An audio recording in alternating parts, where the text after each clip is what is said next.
All right, welcome back to the Sean Trey Show. I have an awesome guest today. Now, would you like to introduce yourself and tell everyone who you are and what you do? Absolutely.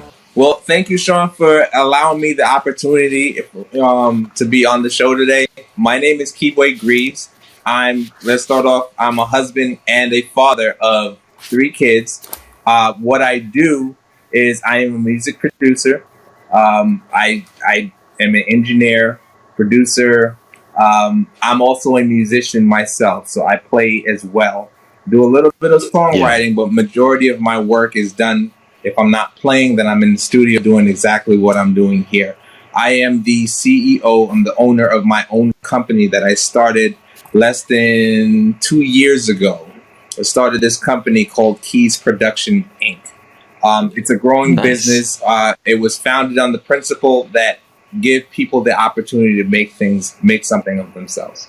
So I've started out in believing, sometimes some people just need the right platform to really express themselves. Yes. And I believe in giving everyone the fair share and opportunity, even if we have to grow at this thing together. So, you know what? You are preaching to the choir, because that was one of the things, I sat down and when I was creating this podcast, one of the things is I was talking to people about how to grow it, right? And one of my friends was like, you need to go for only big fish. You got to go for people that have followers, that have names. And I was like, but you know what? I'll miss out on stories. I'll miss out on impactful people that simply might not have made it yet, or might not have had the opportunity to make it yet. And just because someone's got a following doesn't mean that they are always talented. Some of them are extremely talented, but there are that proverbial diamond in the rough, all throughout, and I feel like people need the opportunity to shine. And like you said, sometimes we have to grow together. I love that, man. You're absolutely right. You're absolutely right, Sean. You miss out on the opportunity to really get to know people that have a passion for doing this. And then again, you meet some people that do it for the love of it. And then you meet some people that are doing it as this is their major profession. So you kind of get the mixture of both. And I've come across people that, aren't really artists themselves. They don't want to go out and they don't want to tour and do a lot of the other stuff, but they still have songs that they've always had a passion on deep down inside to kind of complete and never had the opportunity to. So you kind of meet those people as well too. Yeah, I was watching the movie. Sorry, mosquito. I was watching the movie School of Rock last night with my daughter. And I love that movie. I haven't seen it in forever, but I love that movie because it's got such a strong message for kids, and here's this group of kids that were sitting there in this environment that didn't nurture their innate ability. And one of the most important things, I think, is to just give people the opportunity to shine. Sometimes they won't. Sometimes they'll be like, that's not for me. Right. But, you're never going to know unless the opportunity is there, which is beautiful. Now, how did you get into music? Where did you start your musical journey? My music career started at an early age of 12. Nice. I grew up in church. I played gospel music my entire life. Nice. I started on drums. My mother, my parents, super supportive. I was in the band. I was in the jazz band. We had a drum set. And then, from there, I just kind of was in that world, playing at church every Sunday. In those days, we weren't getting paid for it. It was just going there and just being the best. And I didn't know the foundation it had on me at that moment, because it gave you the opportunity to show your real passion for doing this. So you played with choirs, you played, you traveled with the pastor if they needed you to go with them. You played with the choir, you had rehearsals. So we were in rehearsals at 12, 13 years old and had to go to school the next day. Right. So Go ahead. I came up through choirs as well, man. So I love it. And, you know, we had a big high school choir, and in university I sang in the gospel choir. And we had a really great gospel choir at my church. And, at my university, and it was just like, and they were super open. Like, here, I'm this little white guy, but I love singing, man, and I love singing with soul, and that's one of the things that, like, the beautiful thing that I've heard of so many people is, like, I live in a country that right now I live in Vietnam, right? And the musical tradition here is different. One of the things in the US that I absolutely love is the background of church music. Whether people, whatever type of church they come from, whether it's, you know, got that joyful, I mean, or anything, but they're singing, you know? And here in Vietnam, they don't have that tradition. They don't have that tradition of it's different. People grow up singing karaoke. People grow up singing in different ways. But, you know, when it's like every weekend, every single weekend, you're there. You're there. You're in it. And there is that passion in the music. There is that. And also with spiritual music, I would say there's a sense of urgency, which I think is an important element of any type of church music, is that urgency to what you're doing. You know, does that make any sense? Yeah, it does. It does. And again, you know this as well. Singing with choirs and everything. There's just an emotional part of the music that you start to learn. It starts to really become a part of you, and there's just this emotion. I can't really describe it. You just have to kind of be a part of it to understand. You know, after being in rehearsals and you're learning all of this music, and then when it all comes together, and then bam, it just hits you right there while you're playing, and it's just like you're playing or singing. And it's just like, wow, I didn't feel this any other time, but man, when it came together, it was just magical moment that you can't really describe. Yeah, and that was one of the things that I remember. That was one of the reasons I joined the gospel choir, because the chorale group at my university they were quite accomplished, but it was so, they would sing and they would sing this, you know, aria, and it was lovely, but I didn't feel that bam, you know. And I remember we went to this big convocation. It was a group of churches that came together, you know. It was about, you know, and there was about 8 different gospel choirs that were coming together and singing, you know, in turn. And my friend pulled me aside before he got in there. He's like, "You're going to see the magic today." And I was like, what are you talking about, man? We've been singing these songs. He's like, it's nothing like we're going to hit. And it was just like, I remember, and like, it was such a powerful emotional experience that, like, I was tearing up, man. I was tearing up when I was there and singing, and people were crying. You know, there was a lot of people that were just crying, and it was like absolute fire, you know? Yeah. And that you cannot describe that to people. You can't. It has to be experienced. Yeah.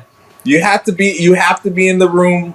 You have to be there, because, you know, again, you can't describe it, but once you're there, it's again, like you said, you can't describe the emotion. And that's one of the reasons why I kind of kept wanting to understand more. Yes. So, you know, with that, you know, again, I had a lot of friends. Again, you grew up, you know, gospel, you know, say we had everybody had this connection. Yep. So they connected with you, you know. So I have a lot of people in the industry right now as musicians, as artists, and we kind of grew up together. Yeah. You know, years of playing, years of singing together, years of traveling different places. Same thing with the gospel choir. You kind of build a bond with these people.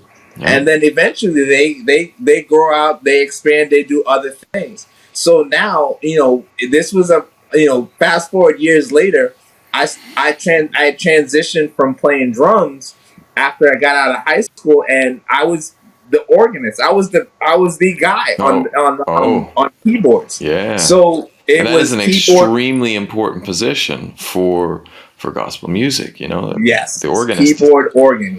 Yep. That's awesome. I had made the transition to where I was the keyboard player to the minister of music. I was the guy in charge of running the entire music department. Yeah. And at that moment, it was incredible, because now you now were responsible for how that service was going to go, Yeah. or that convocation, or that play. So you were the guy that had to come up with all the musical elements of that. Right. So now add that on top of everything else that you were probably doing in life. And that's like, and that, you got to speak to that. That, like, that's and one thing that people don't understand, like for music, the people that are watching something, like if you go to, there are certain events, and we don't have many of them, that are, the tone is set by live music. Like, we don't have many events still out there in life. It used to be that you'd go to a play or something, and there would be the orchestra pit down in front, and there would be an orchestra sitting in there, playing. And like, if you go to those old playhouses, like there's this, this place, and you can see down and in there, and they're just in the pit, there'd be a bunch of musicians and people. We don't have that, and the event would be as good as the tone was set by that. Now we have soundtracks, but it is recorded. It is attached to the movie. It is perfectly refined. Versus, when you are talking about a church service, like, that music has to be, it's live, and it is, yes, and it is this. It is the kind of the energy behind the service. And if it's not there, like, you can have the greatest sermon on the planet. It can be amazing. But if you don't have that music it's kind of like I like it like this. This is an analogy I love. It's like a sandwich, Yeah. That sermon is the meat. But you got to have the music and the other parts of the service that fill out, like, that fill out the entire thing. Yeah. So, but that's a huge transition, jumping from drums to keyboard. I mean, that also speaks to your musicianship. Like, that's a pretty amazing jump. Like, how did you start training with keyboard early, or how did you go from that transition? So there, with everything in life, there comes opportunities for change. Yep. Right. At that moment, we had just lost one of our head musicians. So that's awful. Now, me being a drummer, I can't play without a musician. So it was one of those things. And then one of the biggest things I tell everybody, I just had an appreciation service last weekend. Oh. So they I was the honoree. That's awesome. So I just told, thank you. I just told a lot of people that, I really wouldn't be here if it wasn't for the small token of appreciation for my grandmother. My grandmother, when I was a senior in high school, she bought me my first keyboard. See, that's awesome. So from there, it became, now I started to now learn chords. I started to now watch. We didn't have as many resources. You know what? I was talking to someone about this the other day. Like right now, I play guitar, but I'm not a great player. Like, I love guitar, and I absolutely love it, but I'm not great. But yet the resources, I've been getting a lot better because there's so much online.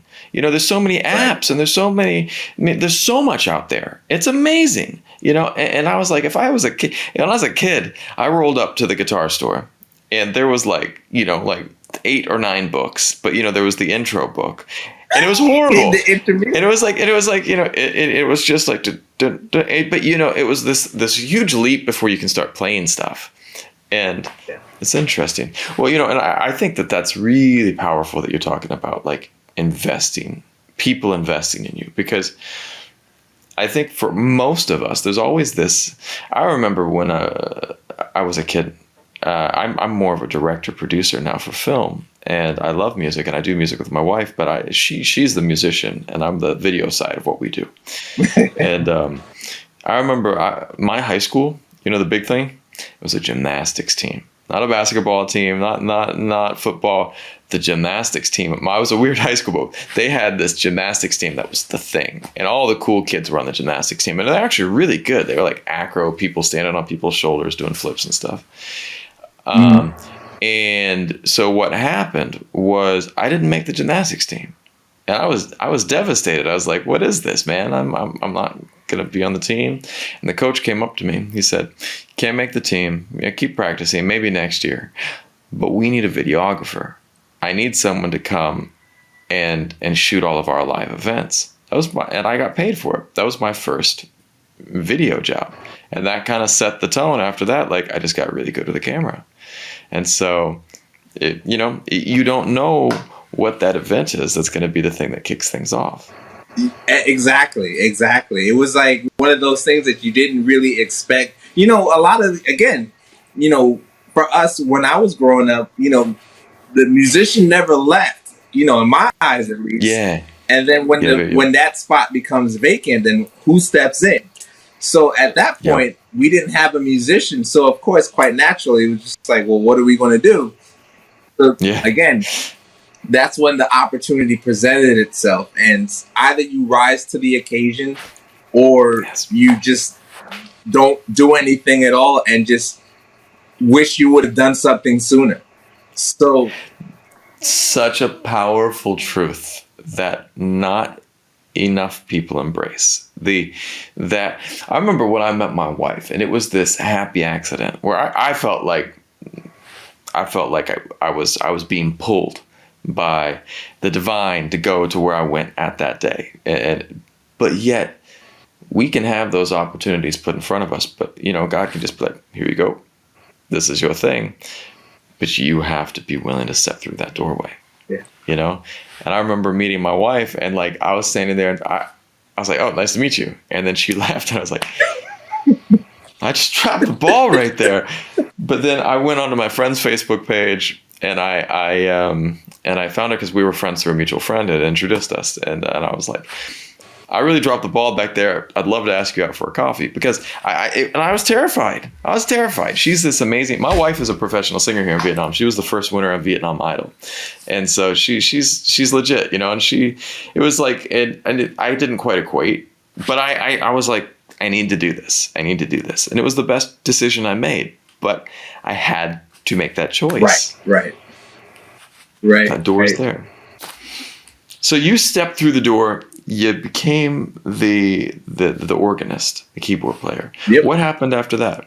So after that, again, constant playing. I was in college at the time, so now adding in that, we still had to go to church, still had the services in college.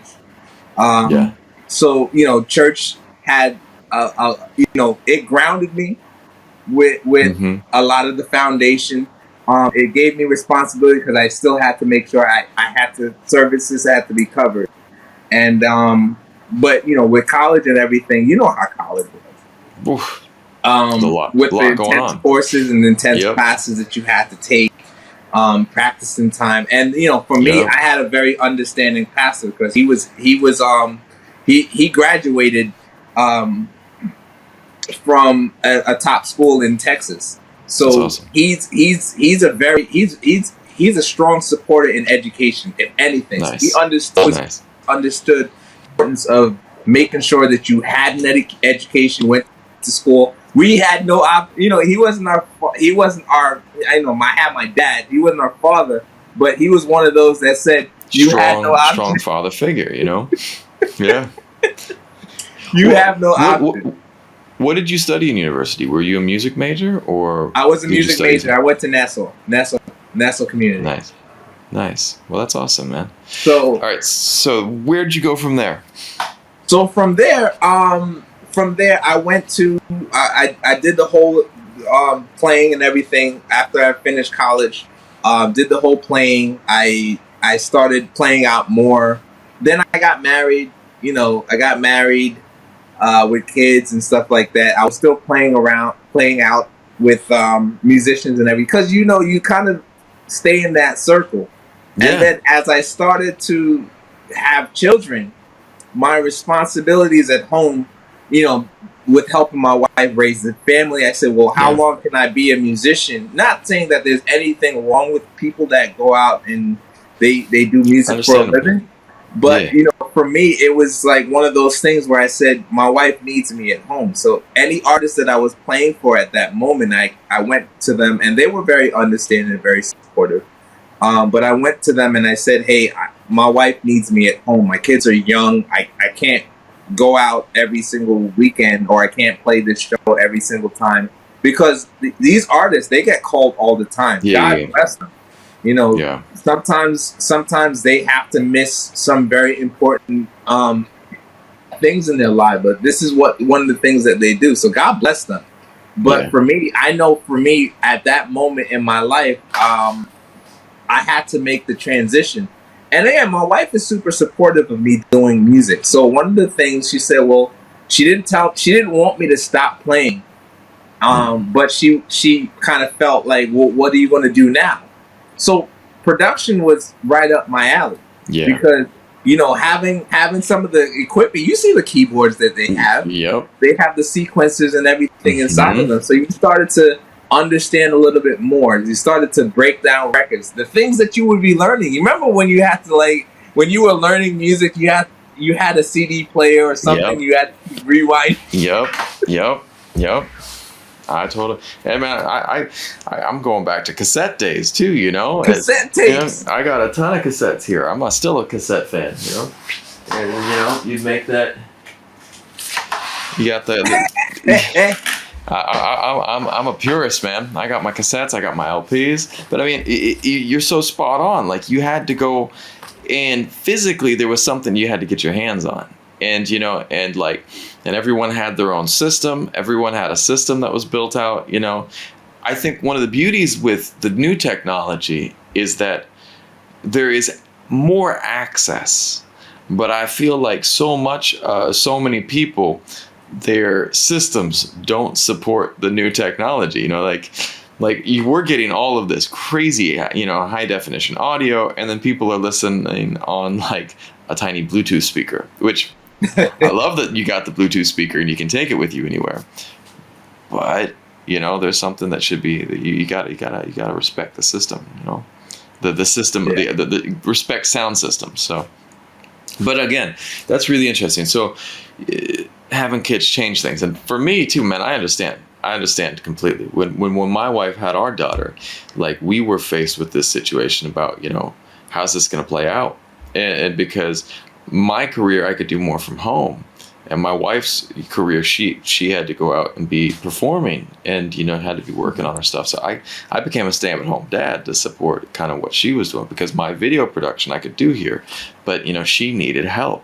And again, it was this transitional point of like, well, how am I going to do that? How do we do that? You know? So you're at home, you're looking at this new business. How did it pan out?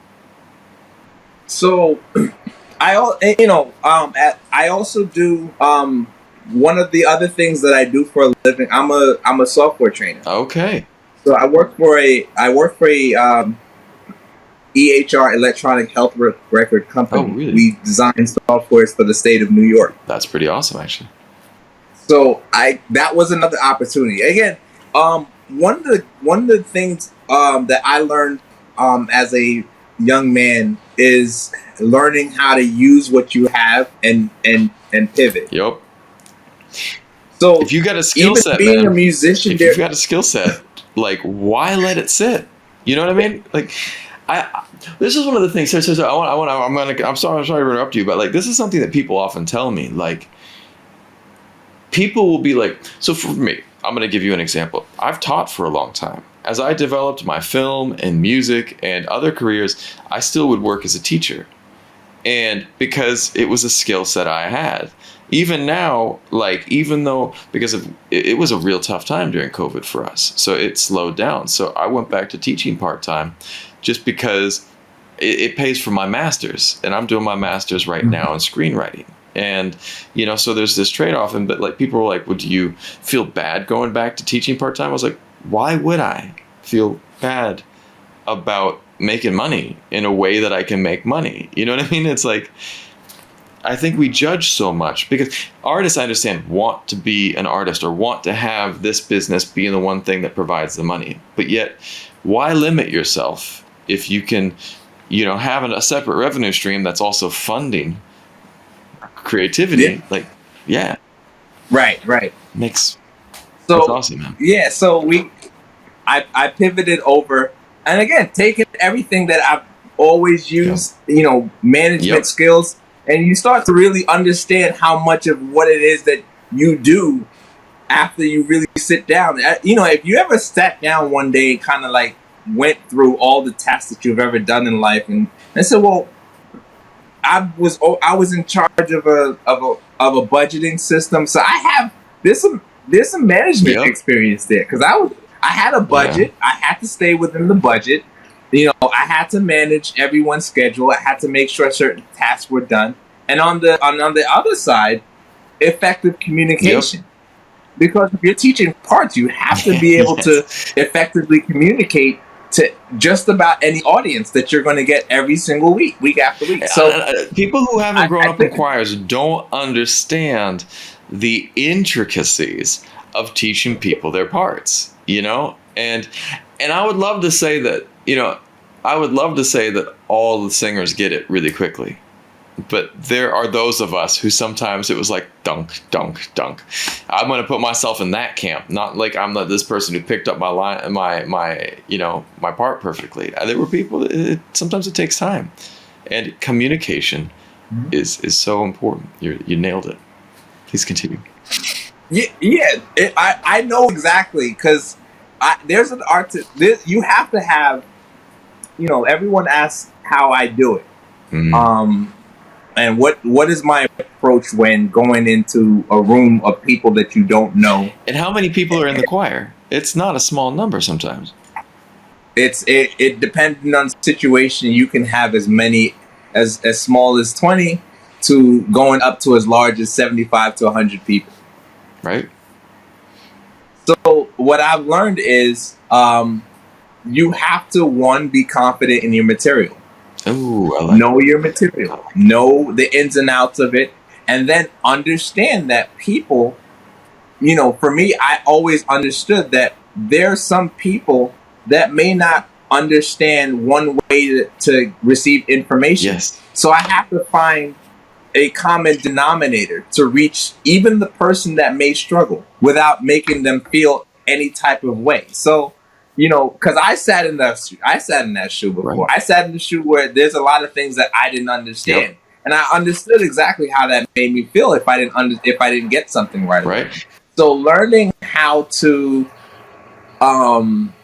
communicate, learning how to make someone understand something, and then having that teachable moment where they can build onto that the next time they get 100%. there was always the key for me. 100%. And I see it with we during COVID were having to homeschool my daughter. We're still homeschooling her because the schools aren't up and running yet in Vietnam.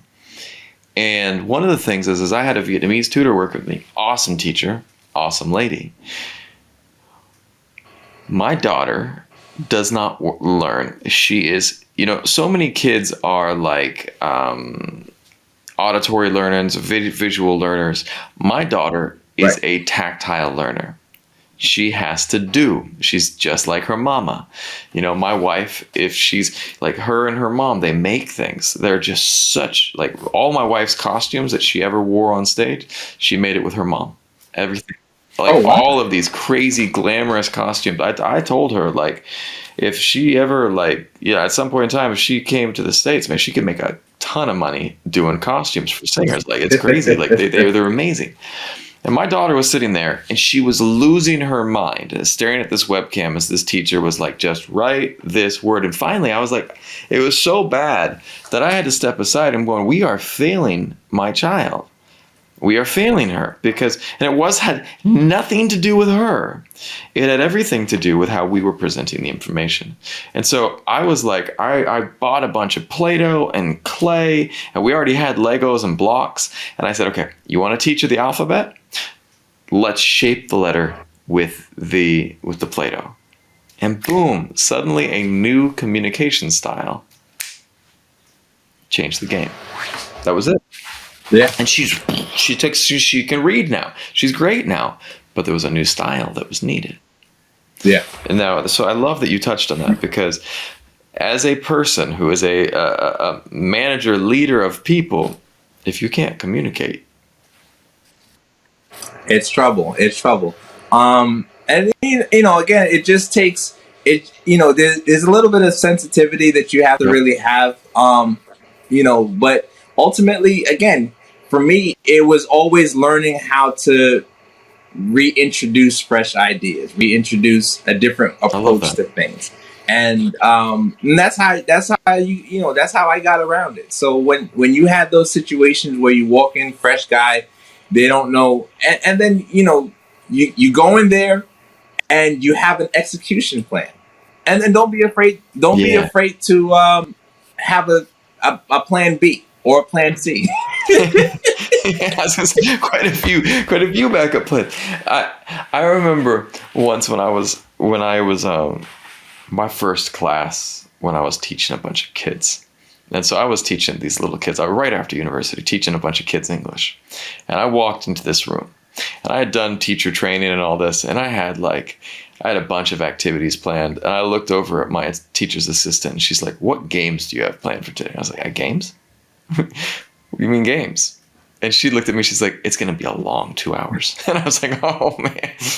But I remember the after that, children are some of the best at making you humble and making you realize that, because I remember, and I would always laugh not laugh about it, but you could have an activity that you take, an hour and a half to prep, cut everything out, you laminate it, it's all ready to go. And the next day you play in the game, and the kid will look up at you and go, "Teacher, this is a horrible game. I hate it." Just like, yeah.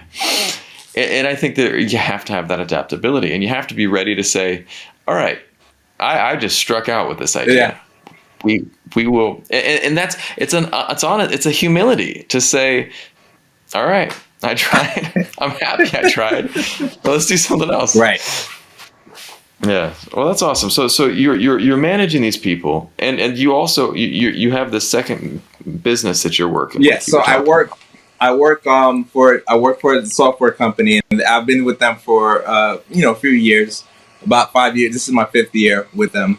But again, amazing team that I work with. When you talk about it, it's a company called Ibero, but it's an amazing team when you can feed off like a room. We have intense meetings, but the ideas that are just passed around, being around people, and our CEO is one of my heroes. That's awesome. Because he says I surround myself with people that are smarter than me, because the objective has always been everyone will achieve. Like for me, it's an honor for people that work for me to be more knowledgeable than I am, because that means I'm not the smartest person in the room. I give people the opportunity to expand. So many people are intimidated by that. So many people are scared of that. They're just scared of surrounding themselves with greatness. Yeah. Yeah. So, adapting from that, being there every single day. Like I work with developers. I work with other trainers. I work with just again, great team. Any questions that I've ever had to deal with software, computers, and stuff like that. If it wasn't for my opportunity to be there, I wouldn't have a lot of the computer aspects down, because they freely give you that information. So if I ask about compatibilities and stuff like that, I'm all ears with this stuff. With this now. Yeah, no, you because, and that's one of the things that I love that you just said. For so much of this music business, film business, art business, it's not about just creating, it's about having the information and the skill set to get it out there, to and one of the things that's I just got these started. I'm getting these podcasts. I know how to do YouTube. I know how to do Instagram. I know how to do video side. But all of a sudden, the people were like, well, have you put this on Spotify? And I was like, I have no idea how to do that. And so I was like, and it was because the podcast thing is different from getting music up. And so I had to, but it was essentially about, I was like, all right, let's sit down and research. And I looked up some of my favorite podcasts and I was like, who are these guys using? Because there's got to be a system. And I looked them up and I saw who they were using. And then I researched that. And I was like, this is the company I want to go with.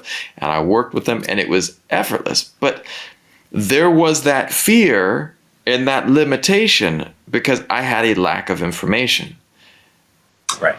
And once I was able to gain the information, taking that step was like, I wish I had have done this before. Yeah. And so it's great that you surround yourselves by these people who are giving you access to information. Access, unlimited access to it. And they're a great supporter and great team. And again, the objective is if I gain something, you're just going to teach the next person. And again, having that mindset of always developing and teaching people to be better. Yes. That's what it should always be. Yes. I mean, if we just met and you have access, you now have access to anything that I know, because my objective is to make sure that I can give you everything you need to do or you need to know to be successful, because that's part of the reason why we connected. Yeah. There's something that we connected because both of us can learn something from one another. So this is so true, man. And this is one of the things I keep telling people, like with this podcast, you know, one of the happy accidents that's come about through this, and I firmly believe this. I enter the podcast with a stranger and I leave with a friend. Like, and it's beautiful like that. Like people are like, you gotta be joking me. It's like, no, man. Like you have an hour conversation with someone. Like, unless it's a really horrible conversation, you know, at the end of that conversation, you have this connection to this person. And like, and you know, and we have no man, no woman, no child is an island. And to achieve greatness, which I think all of us at the end of the day hope to achieve greatness in some way, shape, or form, you need people. You need people. Mm-hmm. So you know you're sitting there, and you and your wife. So you started this company, and you started it right around the COVID times. Was that a challenge with all that? So how it started. So I officially became a company before I did productions and stuff like that. I started out. My wife got me a little used MacBook Pro back in 2013. Nice. And it started there, and it was a MacBook Pro, a little little tiny interface and a microphone. You guys started something. I started making music from there, and she, every night she would sit out on the couch and fall asleep, and she's like, "Well, that's really good," And again, all these skills, I said, I need to learn how to do things in Pro Tools. Okay, how much is that going to cost? Well, we don't really have it right now, but if we can hold out, then we can get it. And I invested back in myself. Yes. One of those things that people, I love that book by Robert Kiyosaki, Rich Dad, Poor Dad. And one of his fundamental, like to boil the book down, if you want to get to the basic idea, is that everything can be an asset or liability. One person can buy a brand new expensive computer and it can be a loss. And another person can buy that brand new expensive computer and it can be a net positive. Well, how does that work? Well, what are you using it for? If you're using that computer to go and, like this laptop I have right here was something that I saved up for and was expensive for me. It was a more expensive MSI. And why did I get it? And it was it was like a little gaming computer, but I wasn't using it for gaming. I needed a machine that was a rock star for editing video. I needed something that was and so there I took something that, and I'm not hating on gaming. Gaming has its place. If people love gaming, that's cool. That's your thing. That's your thing. Because stress reduction is an important part of life. And if you're not reducing that stress, then you can't achieve greatness in other ways. You know what I mean? So again, so it's I like, love you that. got to look at that way. But for me, like, is the thing that you're investing in going to make you money in the long term, or is it going to take money? And I think that that's something that people forget about too. Like, everything we spend, everything we buy can be one or the other. And I think, but the Right. most important thing to invest in is yourself, because you can invest in Yes. this and that, and it might not get you ahead. But if you invest in yourself, you'll always find a way. Yes, exactly, exactly. And so, for us, we were, kids were still young, but it allowed me to now start to develop something I didn't really That's know awesome. I had inside of me.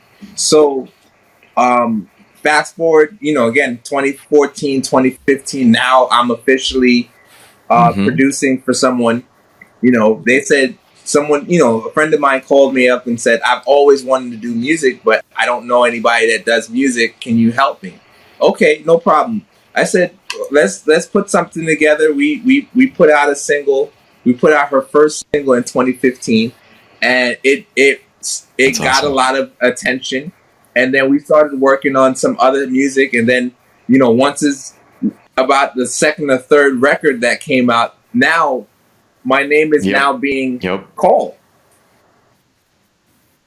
because now it's like, okay, wow, you I'm hearing It's the stuff good. that you're putting out. It's good. It sounds amazing. Well, Yep. maybe can I come work with you? And again, I hadn't bought the house yet, so we're just in an apartment at that time, and I'm saying, okay, if you're willing to come to my Yep. apartment, we can definitely record. So, Well, again, and I want every I want to year make a I took point the there money back. too. Like, there are some people that limit themselves. I don't have this yet. I don't have that yet. I'm not in the right space yet. I don't have the right studio yet. Man, just do it. Just do it. Whatever you got, Yeah. be proud of that. Be proud of where. Use it. Like, I Use it. remember, like, it would be like this, right? A person who's like, you live close to the beach. I want to go to the beach, but my car isn't nice enough to show up at the beach. So I don't really want to go to the beach. Well, you're limiting yourself from a beautiful weekend at the beach. Just get in the car. If it's beautiful, great. If it's train wreck, great. Just get in it. Because if you're not going there, you never have the chance to experience things. And so I think that you got to get Right. out of your own way sometimes. So Right. go back to where you're at. Right. Right. Right. So Yes. so fast forward years later. So this is where it becomes interesting, because now I'm invested. I'm fully invested now. I go to my wife and I say, hey, listen, I've had this amount of experience and I really want to get better with everything, but there's this vision of mine to now give people the platform, the same platforms that I've had, opportunities that I've had. I was fortunate to always be surrounded with some great people. So now why not give people the platform to make their dreams come true? Why not give them the same platforms Right. to make them decide? Do I keep going with my career as an artist, or is it just Yeah. something that I just wanted to always do? So now I want, from there, I said, okay, this is my vision. This is what I want to do. And again, she's always been supportive. All right, let's incorporate this business. Okay, now I Right. have this business on my hand. Yeah. It's official. And of course, with the vision and everything, a lot more people are starting to understand the work. If you see the background and stuff like that, i That's awesome. i actually built this during the pandemic. So a lot of this work, a lot of the wiring and stuff like that, I took the time during the pandemic to really That's build a awesome. studio that I've That's awesome. always dreamed of. So we took the time out there. Again, still Yeah. working with me. He's still working with artists, still working with people getting their vision out. And then, a lot of the clients that I've worked with, I'm fortunate. Oh, They'll something just always happened. come back and they'll say, I have another record. And they'll say, this is my last record. And they'll come back and say, I have another record. Yeah. It was so great the last time, I don't want to stop. That's awesome. That's awesome, man. See, and that's the thing, is it comes back to those relationships. those beautiful relationships that you've built, that you've established, and the people can trust you. Because there was this one great book that I read that was talking about the power of social media. And they said, whatever your career in life, your goal should be to become what they called a trust agent, a person who was an agent of trust. And that any job, essentially, whether it's from a large corporation down to a teacher, like, or the garbage man or whatever, like literally your job is to get people to trust you. And at the end of the day, you can be successful if you are an agent of trust. And trust is earned. It is not something that is simply given. And so you have to earn that trust consistently through your actions and through your giving of things to people. And they said in our modern new media economy, even more so, like you have to be sharing with people things of value that they find value in. And whether that's your music, whether that's your, like on this podcast, that would be my currency is going to be inspiration. Conversations and positivity is the currency that I'm trying to trade in. And in the stories of people that the people that I find inspiring, anyone I bring on here is someone that in some way I've looked up and done my research and go, this is an inspiring story. Wow. So that's kind of the currency that you have to work. So I want to ask you a question now.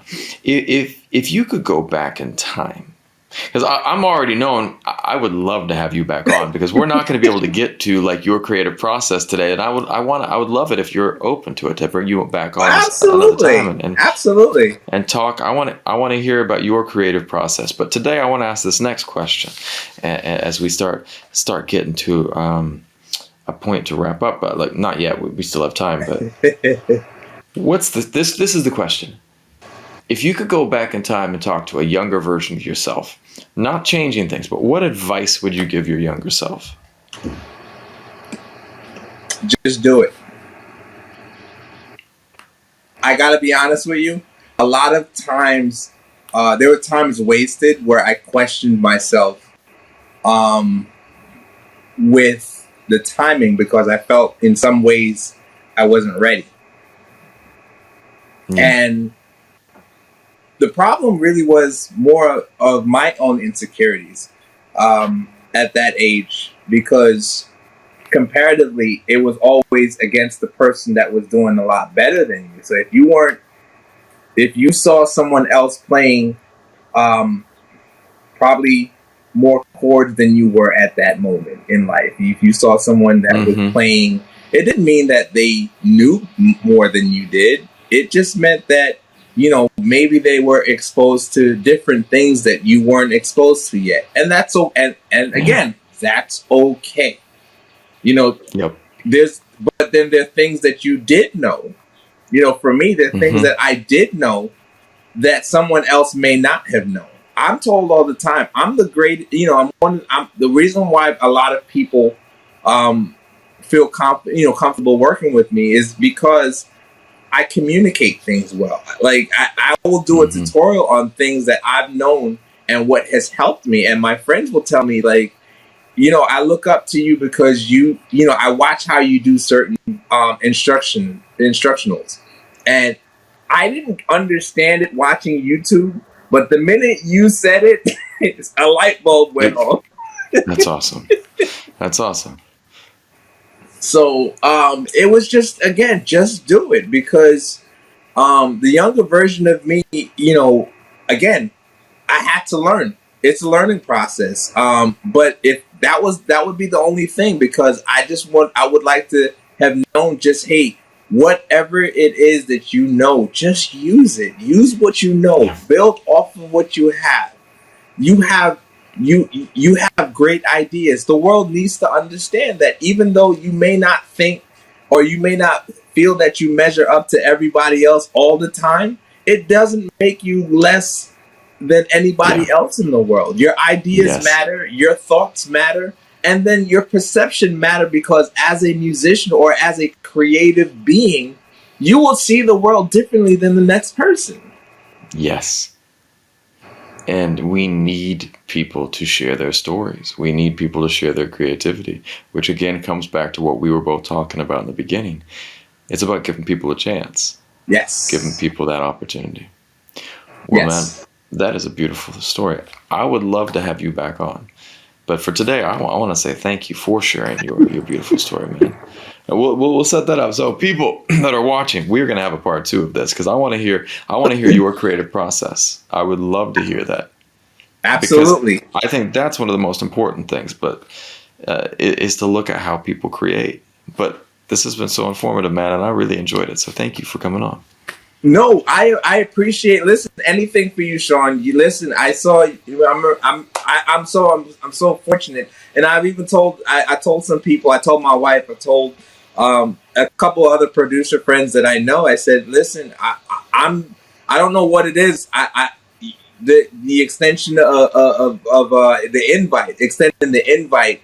The pleasantness. I can feel so much. Even by the invite alone, I said, listen, this is going to be a great interview. I don't know what it is. I appreciate it so much. And yes, I look forward to coming on because if it will help someone else, That's my I'm point. all for it. That's my point. Like, if we, one of the things, like, we've all had those dark days. My dad, when I had a hard time with this one time while I was dealing with some health challenges, and my dad gave me this book. I can't remember the name of the book, but it was like essentially the book focused on we don't always have enough light for our whole journey. Sometimes God will give us just enough light for that step that we are on, and we have to simply step through that step. But if we can be the light for someone else, if we can be the person shining that light, because that's how I believe love works, God works. It's just He allows us to be the person who shines for each other. And so I think that if we can be that light that illuminates that next step for another person, it might be that we are responsible for helping bring about the greatness of someone else. You know what I mean? Yeah. Yeah, we might be the next Van Gogh or the next, Bach or the next Aretha Franklin is sitting at home and they don't know that they have it in them. You know what I mean? Yeah. And so I think that Absolutely. got to be part of the solution, man.